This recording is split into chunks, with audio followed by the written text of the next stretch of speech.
কুসুম, পুষ্পর বর্তি। কুসুম দেখতে খুবই সুন্দরী, কাঁচা হলুদের মতো গায়ের রং, এক ঢাল লম্বা চুল।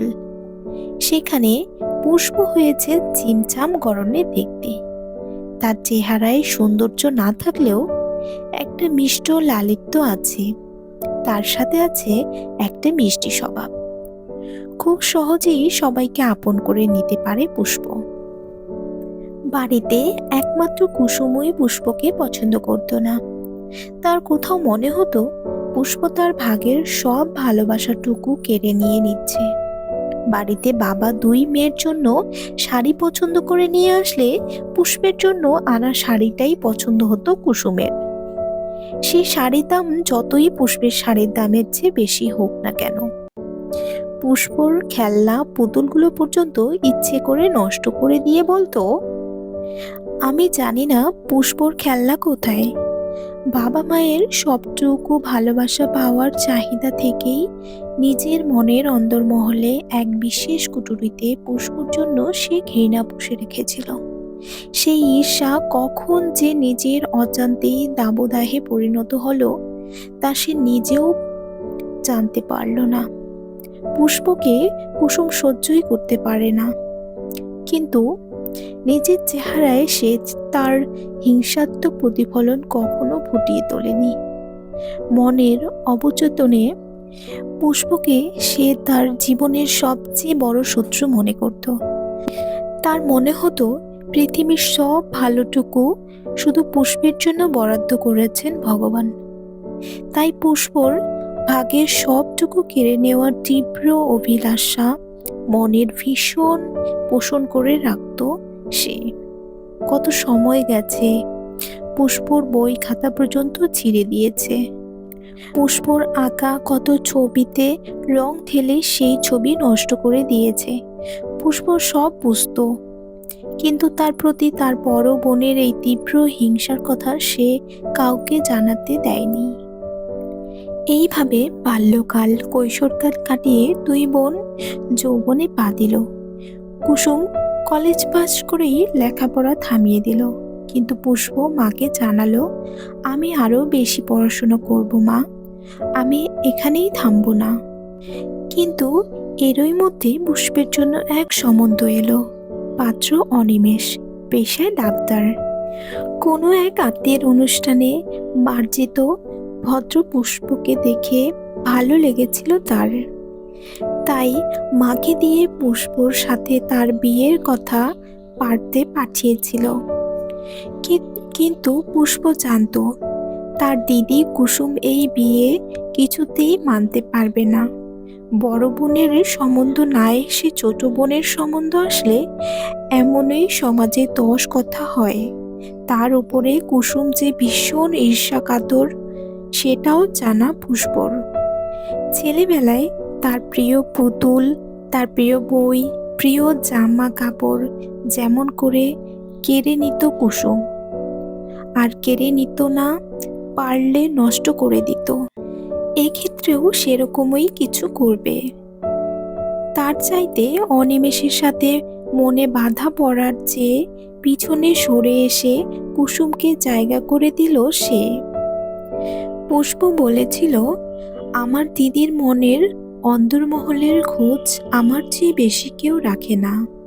আমি জানি আপনি আমার দিদিরই বেশি পছন্দের, আর আমি এখন আপনাকে কেন কাউকেই বিয়ে করতে পারবো না। আমি এখনো অনেকটা পড়াশুনো করব, তারপরে চাকরি করব, তারপরে বিয়ের জন্য ভাববো। এরপরে অবশ্য আর কথা এগোয়নি এই ব্যাপারে। অনিমেষ আর কুসুমের বিয়ে হয়ে গেল বিনা বাধায়। কুসুম এবারও খুব খুশি। সে প্রতিবারের মতো এবারও পুষ্পর পছন্দের মানুষটাকে কেড়ে নিতে পেরেছে। পুষ্প দিদির বিয়ের পরে বাইরে পড়তে চলে গেল। তার সামনে তখন বিস্তর পথ পেরোনো বাকি। এদিকে অনিমেষের সাথে সুন্দর গুছিয়ে সংসার করছে কুসুম। তবুও মনের অন্তরালে একটা প্রশ্ন বারবার উকি মারে। পুষ্প কি অনিমেষের সাথে ঘর বাঁধার চেয়েও ভালো কিছুর সন্ধান পেয়েছে? না হলে এত হেলায় অনিমেষকে সে প্রত্যাখ্যান করলো কি করে? অনিমেষকেও সে বার কয়েক প্রশ্ন করেছে, পুষ্পকে বিয়ে করতে চেয়ে আমায় বিয়ে করে সুখ পেয়েছো তুমি? পুষ্পকে না পেয়ে আমায় বিয়ে করলে কেন? আমাকে তো নাও বিয়ে করতে পারতে। অনিমেষের কাছে এ প্রশ্নের উত্তর দেওয়া খুব কঠিন ছিল। তার মনে যে পুষ্পর জায়গা করে নিয়েছিল বেশি, সেটা কাউকেই সে বলতে পারেনি। শুধু স্ত্রীর মন রাখার জন্য প্রতিবারই তার জবাব হতো, বিয়ের জন্য একটি মেয়ের দরকার ছিল আমার, সেটা তুমি। পুষ্প বা অন্য কেউ হতে পারত। পুষ্পকে দেখে ভালো লেগেছিল বলে এই নয় যে পুষ্পকে বিয়ে করতে না পারলে আমি মরে যেতাম। পুষ্প নিজের জীবন নিয়ে ব্যস্ত ছিল অনেক বেশি। সেখানে তোমার বাবা মা তোমার বিয়ের জন্য তৎপর ছিলেন, তাই তোমাকে বিয়ে করেছিলাম। এর পিছনে আর কোনো কারণ খুঁজতে গেলে তোমারই অযথা সময় নষ্ট হবে। অনিমেষকে খুব বেশি কিছু আর বলতো না কুসুম, কারণ রাশভারী অনিমেষ কুসুমকে না চাইতেই অনেক সুখ দিয়েছে। শুধু তার উপরে স্ত্রীর কর্তৃত্বটাকে সে কোনোদিন আশকারা দেয়নি। তাই অনিমেষের দেওয়া এই সুখ প্রচুর আর সামাজিক সম্মানটাকে পাওয়ার জন্যই কুসুম তার মনের ঈর্ষাটাকে দাবিয়ে রেখে দিত। এর মধ্যে বিয়ের প্রায় বছর 3 পার হয়ে গেছে কুসুমের। বর্তমানে সে সন্তান সম্ভবা, কিন্তু সন্তান ধারণের প্রথম দিক থেকেই সে শারীরিকভাবে ভীষণ দুর্বল। তার জন্য ভালো পুঁথিপত্র সব কিছুরই ব্যবস্থা করলো অনিমেষ, কিন্তু ছেলে প্রসবের সময় কুসুমের একদিকের অঙ্গ অসর হয়ে গেল। ততদিনে পুষ্প লেখাপড়া শেষ করে চাকরির জন্য প্রস্তুত করে নিয়েছে। এই অবস্থায় অনিমেষ ঠিক করলো তার ছেলের দেখাশোনার জন্য আয়ার ব্যবস্থা করবে। কিন্তু বাদ সারলেন কুসুম, পুষ্পর মা কামিনী দেবী। তিনি বললেন, নিজের মাসি থাকতে কেন আমার নাতি বাইরের লোকের কাছে মানুষ হবে? আমার নাতির দেখভাল পুষ্পই করবে। অনিমেষ বলল, তা হয় না মা, পুষ্পর নিজের একটা জীবন আছে। আমার আর কুসুমের সন্তানের জন্য পুষ্প কেন তার নিজের জীবন নষ্ট করবে? পুষ্প সবে লেখাপড়া শেষ করেছে, এবার সে চাকরি করবে, তারপরে তার নিজের একটা বিবাহিত জীবন থাকবে। আমাদের সন্তানকে মানুষ করতে গেলে তো ওর জীবনটাই নষ্ট হয়ে যাবে। কত স্বপ্ন আছে ওর চোখে। কুসুম তার গভীর মনের ঈর্ষা পেল। সেই অন্তরালের অন্দর থেকে কেউ যেন কুসুমকে বলে উঠল, এবার পুষ্পর সুখী সুখ। পুষ্প চাকরি করে স্বাবলম্বী হবে, তারপরে অনিমেষের থেকেও বেশি ভালো কাউকে বিয়ে করে তার চেয়েও বেশি সুখে থাকবে। পুষ্পকে এখনই থামা, দিয়ে দে নিজের ছেলেকে পুষ্পের কোলে। মনের আওয়াজ পেতেই কুসুম তার স্বামীকে বলল, তাতে কি হয়েছে? পুষ্প আমার ছেলের জন্য এটুকু ত্যাগ করতে পারবে না? নিজের মাসি থাকতে কেন আমার ছেলে বাইরের লোকের কাছে বড় হবে? তারপরে পুষ্পর হাত দুটো ধরে বলল, আমার ছেলেটার মা হবি না তুই? নিজের সুন্দর ভবিষ্যতের জন্য আমার ছেলেটাকে ফেলে দিবি তুই? নিজের ছেলে বলে কোলে টেনে নিবি না বোন? পুষ্প মুখে কিছু না বললেও বুঝতে পারে তার দিদির এখনো কোনো চাল আছে, কিন্তু সেই চালের কুল কিনারা সে করতে পারে না। আর তাছাড়া সত্যিই তো, এইটুকু ছেলের মুখের দিকে তাকালে তখন মায়ায় পড়লেই যেতে হয়।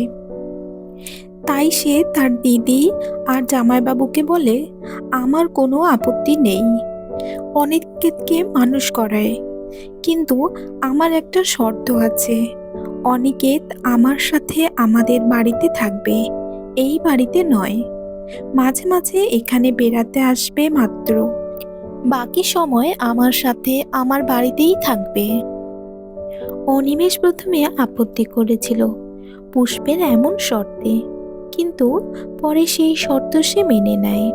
কারণ পুষ্প অনিমেষকে বুঝিয়েছিল, আপনাদের বাড়িতে থাকলে আমার দিদি আমাকে আর আপনাকে নিয়ে কুৎসিত সম্পর্কে চিন্তা করতে পারে, যেটা আমি মেনে নিতে পারবো না। আমার আত্মসম্মানে লাগবে। তার চাইতে আমার সাথে আলাদাই থাকুক অনিকেত। আপনি বরং দিদির চিকিৎসায় মন দিন। অনিকেতকে নিয়ে আপনি চিন্তা করবেন না, ওর জন্য আমি আছি। তারপরে আগামী 5 বছর মাতৃস্নেহ দিয়ে অনিকেতকে বড় করে তুলছে পুষ্প। নিজের চাকরি জীবন, সংসার জীবন জলাঞ্জলি দিয়ে সে এই 5 বছরে অনিকেতের মা হয়ে উঠেছে। নিজের বাড়ি, নিজের বাবা, নিজের মায়ের প্রতি কোনো টানই নেই অনিকেতের। সে তার জীবনে পুষ্প ছাড়া কিছুই বোঝে না। অনিমেষকে যদিও বাবা বলে ডাকে মাঝে মাঝে, কুসুমকে তো কোনোদিনই মা বলে ডাকে না সে। পুষ্প অনেক বোঝানোর চেষ্টা করেছে অনিকেতকে তার আসল মা কে, কিন্তু শিশু মন ভালোবাসার দাঁড়িপাল্লায় বরাবর। পুষ্পর ভালোবাসার ওজনই পেয়েছে বেশি, তাই তার কাছে পুষ্প তার আসল মা, তার গোটা পৃথিবী। এদিকে অনিমেষের নিরলস প্রচেষ্টায় কুসুম আস্তে আস্তে তার শরীরের জান ফিরে পায়। তার অসর শরীরে আবার সঞ্চালনের সৃষ্টি হয়। সে একটু একটু করে হাঁটতে শুরু করে। এবার তার মনের মধ্যে নতুন উকি, আমার ছেলে আমায় মা না ডেকে পুষ্পকে কেন মা বলে ডাকবে? যে মানুষটা ছেলেবেলা থেকে ছোট বোনের ভাগের সবটুকু ছল করে কেড়ে নিয়েছে, সে আজ কি করে নিজের ভাগের মাতৃত্ব দিয়ে দেবে পুষ্পকে? তাই সে যে হাত ঘোষণা করল, সুস্থ হয়েই পুষ্পের বুক থেকে কেড়ে নিল অনিকেতকে। ছোট্ট অনিকেত খুব কাঁদল, খুব বায়না করলো তার যশোদা মায়ের কাছে যাওয়ার জন্য, কিন্তু কুসুমের মন ভিজল না। অনিমেষ বোঝানোর চেষ্টা করলো নিজের স্ত্রীকে, যে শিশুটি জ্ঞান হবার অনেক আগে থেকেই পুষ্পর ভালোবাসায় বেড়ে উঠেছে, তাকে এভাবে হঠাৎ করে কেড়ে নিয়ে আসা যায় না। এটা অনিকেত ও পুষ্প দুজনের কাছেই শাস্তির স্বরূপ। কিন্তু কুসুম তো শাস্তিই দিতে চায় পুষ্পকে। সে চায় পুষ্প কষ্ট পাক অনিকেতকে হারিয়ে। পুষ্পর প্রাণের সব কিছু কেড়ে না নিলে যে তার মন কিছুতেই মানবে না, এ কথা সে অনিমেষকে বোঝায় কি করে? অনিকেতকে কুসুম বলপূর্বক নিয়ে তো আসলো নিজের কাছে, কিন্তু নিজের করতে পারল না কিছুতেই। অনিকেত শুধু তার মা মানে পুষ্পকে খুঁজে বেড়ায়। পুষ্পর প্রতি অনিকেতের এই আকুলতা আরো যেন হিংস্র আর ক্রুদ্ধ করে তোলে কুসুমকে। সেই ক্রোধে অন্ধ হয়ে একদিন নিজের সন্তানের গলাতেই বিষ ঢেলে দেয় কুসুম। দুধের সাথে ইঁদুর মারার বিষ মিশিয়ে খাইয়ে দেয় সে অনিকেতকে।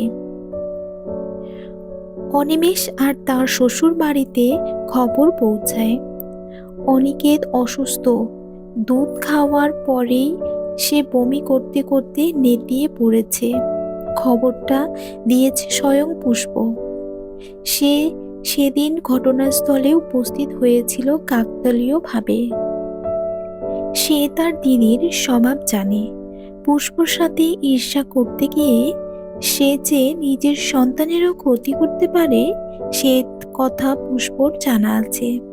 আর তাছাড়া সে এই বাড়িতে আসার পরে দেখেছে কুসুমের হাতে দুধ খাওয়ার পরেই অনিকেত নেতিয়ে যায়।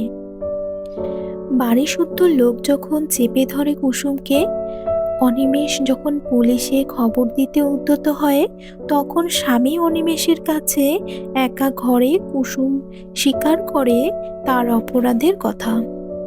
পুষ্পর প্রতি তার ঈর্ষা এমন ভয়ঙ্কর যে নিজের সন্তানকে হত্যা করতেও তার মন কাঁপেনি এতটুকুও। পুষ্পকে দুঃখ দিতে গিয়ে অনিকেতই পৃথিবীর বুক থেকে সরিয়ে দিতে চেয়েছিল তার মন।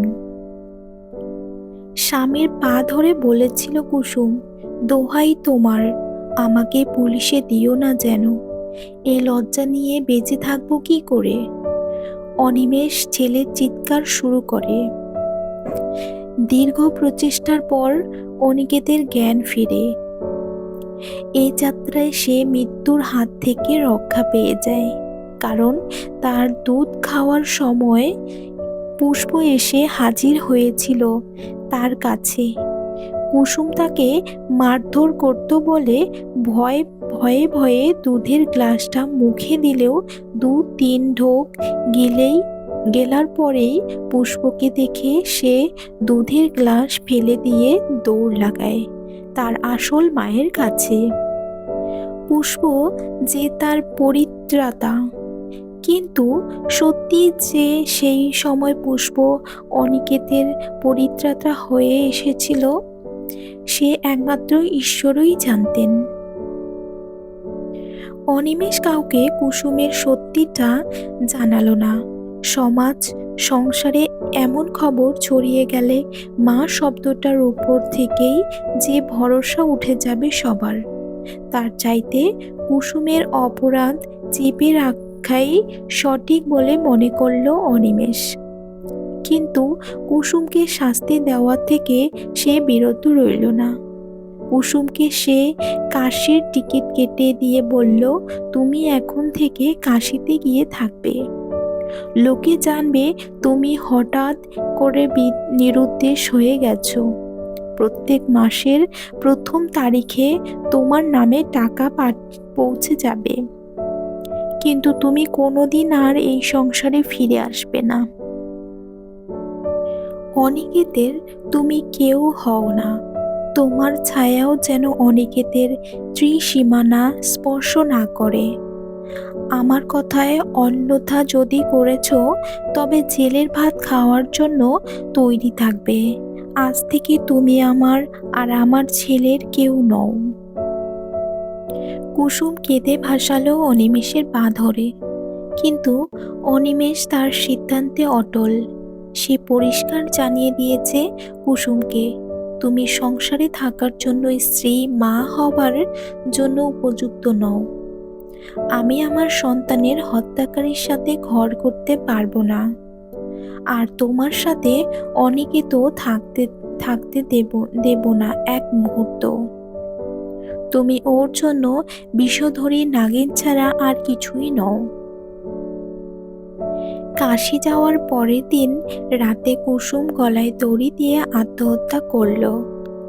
মৃত্যুর ফাঁস লাগায় জড়ানোর আগে সে অনিমেষকে লিখে গেল ছোট্ট একটা চিঠি। প্রিয় তমেশু, জানি এমন সম্বোধন আমার মতো অপরাধীর কাছে তুমি আশা করো না, তবু আজ চলে যাবার আগে তোমার কিছু কথা বলে যেতে চাই। ছোটবেলা থেকেই ভগবান আমাকেই সবকিছু বেশি দিয়ে পাঠিয়ে দিয়েছিলেন। পুষ্পর চাইতেও অনেক কিছু বেশি ছিল আমার। সেই বেশির মধ্যে একটি বেশি ছিল পুষ্পর প্রতি আমার ঈর্ষা।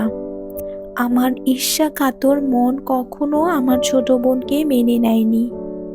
আমার মনে হয়েছিল পুষ্প আমার ছোট বোন হয়ে এসেছে আমার ভাগের সবটুকু কেড়ে নিতে, তাই ওর কেড়ে নেওয়ার জানে এমন সম্বোধন। আমার মতো অপরাধীর কাছে তুমি আশা করো না, তবুও আজ চলে যাবার আগে তোমায় কিছু কথা বলে যেতে চাই। ছোটবেলা থেকেই ভগবান আমাকে সবকিছু বেশি দিয়ে পাঠিয়েছিলেন। পুষ্পর চাইতেও অনেক কিছু বেশি ছিল আমার। সেই বেশির মধ্যে একটি বেশি ছিল পুষ্পর প্রতি আমার ঈর্ষা। আমার ঈর্ষাকাতর মন কখনো আমার ছোট বোনকে মেনে নেয়নি। আমার মনে হয়েছিল পুষ্প আমার ছোট বোন হয়ে এসেছে আমার ভাগের সবটুকু কেড়ে নিতে। তাই ওর কেড়ে নেওয়ার আগেই আমি ওর সবকিছু কেড়ে নিতাম। কেড়ে নিতে না পারলে নষ্ট করে দিতাম। আমার মনের সেই তাড়না আজও একই রকম আছে। আমার মন মানতেই চায় না পুষ্প সুখ। সুখ তাকে কষ্ট দেওয়াই আমার মনের কাজ। তাই তো পুষ্পকে কষ্ট দিতেই আজ অনিকেতের মুখে বিষ ঢালতে আমার হাত কাঁপেনি। আমি এমনই পাষণ্ড। তুমি ঠিকই বলেছ। আমার মতো নাগিন অনিকেতের জীবনে না থাকাই ভালো। এমন নাগিনকে স্থানান্তরিত করে কি লাভ বলো? এ নাগিন বেঁচে থাকতেই যে নিজের অজান্তেই বিষ ঢালতে ছুটে আসবে তোমাদের জীবনে। এই নাগিনের মন যে বাঁধন ছাড়া, সম্পর্ক ছাড়া গরলে পরিপূর্ণ। তাই এই বিষাক্ত মন নিয়ে চললাম অনন্তের সন্ধানে। পুষ্পকে বলো, অনিকেতের সত্যিকারের মা যেন সে হয়, মাসি নয়, তোমার বিবাহিতা স্ত্রী। আর অনিকেতের মা হয়ে সে যেন আমার উপর কৃপা করে। সে যদি তোমায় বিয়ে করে তবে জানবো পুষ্প তার দিদির অপরাধ মাপ করেছে। পুষ্পকে বলো, ছেলেবেলার তার সেই পছন্দের পুতুল, বই, জামা কাপড় ফেরত দিতে না পারলেও বড়বেলায় তার অনিমেষ আর অনিকেতকে আমি তার কাছে ফেরত দিয়ে গেলাম। সে যেন তোমাদের গ্রহণ করে তার জীবনে। তোমরা সবাই ভালো থেকো, আনন্দে থেকো। আমি চললাম আমার এই বিষ মন নিয়ে। মন যে মানে না তোমাদের ছেড়ে যেতে, তবুও বিদায়। ইতি তোমার অপরাধী স্ত্রী। কুসুম বিশাল ঘরের মধ্যে ঝুলন্ত কুসুমের শরীরের সামনে কুসুমের চিঠি হাতে দাঁড়িয়ে অনিমেষ, পুষ্প আর সাথে বাড়ির অন্যরা। এই কেমন মনের অন্তর্জালে জড়িয়ে পড়েছিল কুসুম যে তার শেষ পরিণতি এমন হতে হলো। উত্তর নেই কারোর কাছে। তবুও নিস্তব্ধ ঘরে উত্তর খুঁজে চলেছে সবাই।